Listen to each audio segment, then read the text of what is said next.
दोस्तों नमस्कार, स्वागत है आप सभी का online India first YouTube channel पे। जैसा कि दोस्तों आप जानते हैं किसी भर्ती संबंधित कोई भी जानकारी होती है आप सभी को online India first YouTube channel के माध्यम से दी जाती है। इस वीडियो में हम बात करने वाले हैं कई बड़ी और लेटेस्ट अपडेट के बारे में जो कि संबंधित है नए शिक्षा सेवा आयोग के परीक्षा कैलेंडर के बारे में, साथ ही साथ उनकी भर्तियों को लेकर।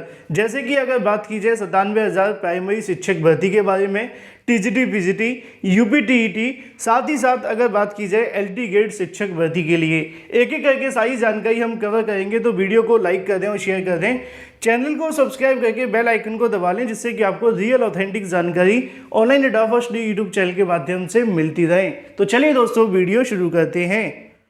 जैसा कि दोस्तों आप सभी जानते हैं कि नए शिक्षा सेवा आयोग के माध्यम से ये सभी भर्तियां आपको देखने के लिए मिलेंगी, चाहे वो आपकी प्राइमरी की हो, टीजीटी पीजीटी की हो या फिर यूपी टीईटी के बारे में। लेकिन एलटी गेट शिक्षक भर्ती को लेकर जो आपका सवाल है वो भी मैं आप सभी का इसी वीडियो के माध्यम से क्लियर कर दूंगा। इतना तो आप जानते हैं कि नई शिक्षक भर्तियों के अंदर कई बड़े बदलाव आपको देखने के लिए मिलेंगे, क्योंकि नए शिक्षा सेवा आयोग के माध्यम से नया ड्राफ्ट बनाया गया है। और ये जो नया ड्राफ्ट आपको देखने के लिए मिलेगा उसके अंदर कई अलग अलग प्रकार के शिक्षक भर्तियों के अंदर बदलाव लेकर के आएगा।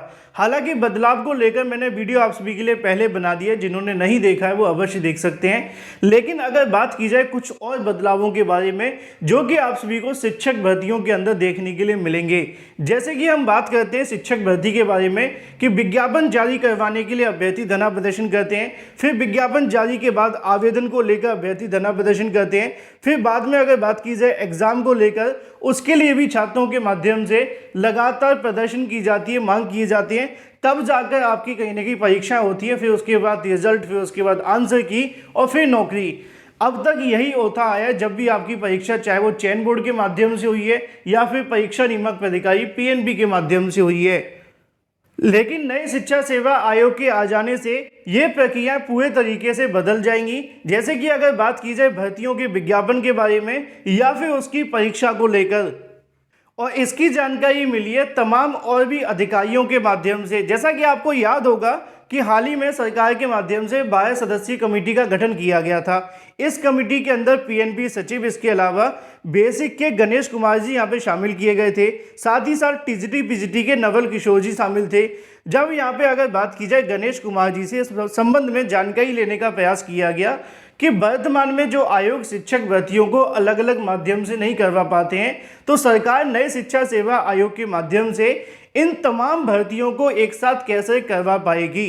तो इसके संबंध में कई जब अधिकारियों से जानकारी मांगी गई तो उनकी तरफ से क्या बताया गया वो आपके लिए काफ़ी महत्वपूर्ण है। अधिकारी कहते हैं कि सरकार की जो मंशा है वो ये है कि जैसे कि यूपीपीएससी, यूपीएससी के माध्यम से अपने अपने परीक्षा कैलेंडर जारी किए जाते हैं। हालांकि यूपीएससी की बात करना पूरे तरीके से धोखा होगा, क्योंकि यूपीएससी अपने परीक्षा कैलेंडर पे काम नहीं कर पाता है।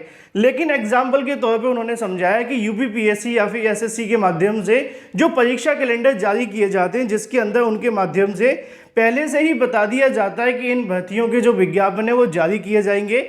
साथ ही साथ उनके माध्यम से परीक्षा की तारीखों को लेकर भी परीक्षा कैलेंडर के अंदर जानकारी दी जाती है। विशेष परिस्थिति के अंदर ही उन भर्तियों को लेट किया जाता है, अदरवाइज तय समय से परीक्षाओं को लेकर जो विज्ञापन है वो जारी होते हैं। इससे कहीं ना कहीं मेहनत करने वाले अभ्यर्थी जो लगातार भर्तियों के लिए धरना प्रदर्शन करते हैं और साथ ही साथ कहीं ना कहीं अपनी प्रिपरेशन नहीं कर पाते हैं, उनको बेनिफिट मिलेगा। और परीक्षा कैलेंडर जारी होने से तैयारी करने वाले उन सभी छात्रों के लिए एक कहने की टारगेट सेट होगा, चाहे वो टीजीटी पीजीटी के लिए जाए या फिर अगर बात की जाए प्राइमरी को लेकर या यूपी टीईटी के बारे में। अधिकारियों का कहना यह था कि जब अलग अलग आयोगों के माध्यम से परीक्षा करवाई जाती थी तो टीजीटी पीजीटी का विज्ञापन चयन बोर्ड से निकाला जाता था। अब वो विज्ञापन अपनी मर्जी से निकालते थे, उसके बाद परीक्षा अपनी मर्जी से कराते थे और भी अलग अलग कहीं ना कहीं उनके माध्यम से समय लिए जाते थे। लेकिन नए शिक्षा सेवा आयोग के माध्यम से जब परीक्षा कैलेंडर जारी किया जाएगा तो उनके माध्यम से एक वार्षिक परीक्षा कैलेंडर तैयार किया जाएगा, जिसके लिए वो पहले से अभ्यर्थियों को जानकारी देंगे कि कौन कौन सी भर्तियों के विज्ञापन यहाँ से जारी किए जाएंगे, चाहे उसके अंदर नई प्राइमरी शिक्षक भर्ती क्यों ना हो या फिर टीजीटी पीजीटी भर्तियों के बारे में जानकारी हो या उसकी एग्जाम डेट को लेकर या हर साल होने वाली यूपी टीईटी परीक्षा के बारे में। इससे अभ्यर्थी अपनी तैयारी हर साल के अनुसार करता रहेगा, क्योंकि यहाँ पे कुछ तय नहीं होता है कभी यूपी टेट होता है तो कभी यूपी टेट नहीं होता है। यूपी टेट तो हर साल हो भी जाता है, लेकिन शिक्षक भर्तियों के विज्ञापन आते ही नहीं है। तो इन तमाम कहने की चीज़ों को लेकर बीएड और बीटीसी करने वाले अभ्यर्थी काफ़ी ज़्यादा संशय में रहते हैं। जब ये भर्ती अलग अलग आयोगों के माध्यम से होती थी तो इसमें बहुत ज़्यादा समय लगता था, लेकिन अब इस आयोग को नए शिक्षा सेवा आयोग के हाथ में देकर एक परीक्षा कैलेंडर पहले ही तय कर दिया जाएगा, जिसके अंदर सभी भर्तियों के बारे में जानकारी छात्रों को परीक्षा कैलेंडर के माध्यम से मिलेगी। अधिकारियों का दावा यह है कि ऐसा करने से भर्तियों में कम समय लगेगा और आयोग एक भर्ती परीक्षा के ऊपर ज़्यादा समय दे पाएगा, क्योंकि एक एक करके भर्तियों के विज्ञापन निकाले जाएंगे और उनको समय से पूरे करने की कोशिश भी की जाएगी। साथ ही साथ उनके माध्यम से ये भी कोशिशें की जाएंगी कि भर्तियों को लेकर जो विवाद हो जाते हैं, मामले न्यायालय में चले जाते हैं, उनसे भी बचने की पूरी कोशिश है।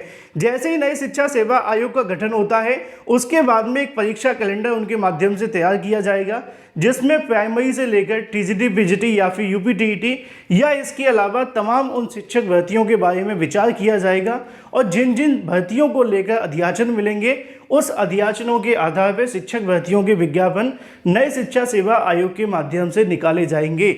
अब ऐसे में अधिकारियों के माध्यम से तो बहुत सारे दावे और बहुत सारी जानकारियां दी जा रही हैं। देखना दिलचस्प होगा कि जब नया शिक्षा सेवा आयोग आपके सामने आएगा और भर्तियों को लेकर विज्ञापन निकालेगा और क्या तय परीक्षा कैलेंडर के आधार पर परीक्षा होगी, तो ये बीएड और बीटीसी करने वाले छात्रों के लिए खुशखबरी तो होगी, लेकिन ये करना भी कहीं ना कहीं उत्तर प्रदेश के अंदर चुनौती होगी, क्योंकि छोटी छोटी चीज़ों को लेकर उत्तर प्रदेश में मामले न्यायालय में जाते हैं और फिर सालों साल लटके भी रहते हैं। साथ ही जब अधिकारियों से इतनी जानकारी मांगी तो एक सवाल तो बनता है कि इन भर्तियों के विज्ञापन कब तक जारी होंगे। तो उनके माध्यम से बताया गया कि नए शिक्षा सेवा आयोग को लेकर शासन स्तर पर लगातार काम जारी है।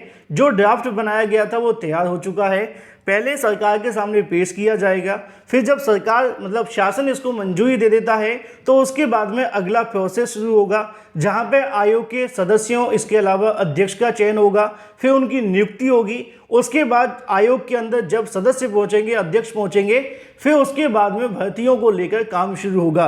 तो निश्चित तौर पे उनके माध्यम से बताया गया कि ये महीना काफ़ी ज़्यादा महत्वपूर्ण है, ये महीना ही कहीं ना कहीं आयोग की नींव रखेगा, लेकिन कंप्लीट होने में थोड़ा समय तो लगता ही है, जैसा कि उनके माध्यम से जानकारी मिली। और अगर सब कुछ ठीक रहा तो जून के स्टार्टिंग में आपके लिए एक अच्छी और खुशखबरी मिल जाएगी।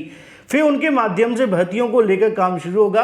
अधिकारी कहते हैं कि किसी भर्ती को लेकर या किसी विज्ञापन के बारे में कोई महीना बता पाना आसान नहीं है, क्योंकि जब तक आयोग बना नहीं है उससे पहले हम तारीखें बताएं तो गलत होगा। लेकिन उनके माध्यम से जानकारी दी गई वो मैं आप सभी को बता सकता हूं। उनका कहना यह है कि जैसे ही आयोग का गठन होता है 1.5 से 2 महीने के बीच में वो कहीं ना कहीं भर्तियों को समझने में, भर्तियों से संबंधित तैयारी करने में और उनकी भर्तियों के विज्ञापन या परीक्षा कराने के लिए समय लेंगे। फिर उसके बाद वो भर्तियों के विज्ञापन जारी होंगे। मान लीजिए कि जून के अंदर अगर आयोग का गठन होता है तो जुलाई और अगस्त लगभग इसमें निकल जाएगा, स्टार्टिंग का अगस्त आप सभी का इसी में निकल जाएगा। फिर उसके बाद में भर्तियों को काम शुरू करेंगे। तो अगस्त के बाद आपके सामने फिर यूपी टीईटी देखने के लिए मिल सकता है, साथ ही साथ फिर यहाँ पर टीजीटी पीजीटी परीक्षा को भी करवाया जाएगा और उसके बाद फिर नई प्राइमरी शिक्षक भर्ती का विज्ञापन। लेकिन अगर बात की जाए एलटी गेट शिक्षक भर्ती के बारे में, क्योंकि अभ्यर्थियों के माध्यम से सवाल ये था कि इस भर्ती का विज्ञापन कहाँ से जारी होगा, यूपीपीएससी या फिर नई शिक्षा सेवा आयोग के माध्यम से। तो जैसा कि आप जानते हैं कि एलटी गेट शिक्षक भर्ती के लिए अध्याचन अभी उत्तर प्रदेश लोक सेवा आयोग के पास है और वो चाहें तो विज्ञापन अभी भी जारी कर सकते हैं, लेकिन उनके पास में अभी समकक्ष योग्यता का विवाद है। अगर उनके पास समकक्ष योग्यता का विवाद का निस्तारण हो जाता है जुलाई तक, तो यहाँ पे वो इस भर्ती का विज्ञापन पहले भी जारी कर सकते हैं, क्योंकि नई शिक्षा सेवा आयोग का जब गठन होगा, गठन होने के बाद वो अध्याचन मांगेंगे, फिर भर्तियां निकालेंगे। लेकिन उससे पहले अगर उत्तर प्रदेश लोक सेवा आयोग के पास में समकक्ष योग्यता का विवाद खत्म हो जाता है तो एलटी गेट शिक्षक भर्ती का विज्ञापन यूपीपीएससी से आएगा, और अगर फिर भी नहीं होता तो फिर इसका विज्ञापन नए शिक्षा सेवा आयोग के माध्यम से जारी होगा। यही वजह है कि रोज़ के समाचार पत्रों में एलटी गेट को लेकर उत्तर प्रदेश लोक सेवा आयोग से जानकारी आती है। मुझे उम्मीद है कि आपके सभी सवालों के जवाब क्लियर हो गए होंगे। अभी भी आपके मन में कोई सवाल है तो कमेंट करके अवश्य बताएं। वीडियो को लाइक कर दें और शेयर कर दें। चैनल को सब्सक्राइब करके बेल आइकन को दबा लें। मैं मिलता हूं आपसे अगली वीडियो में और भी नई और लेटेस्ट अपडेट के साथ। फिलहाल इस वीडियो के माध्यम से इतना ही। Thank you for watching this video.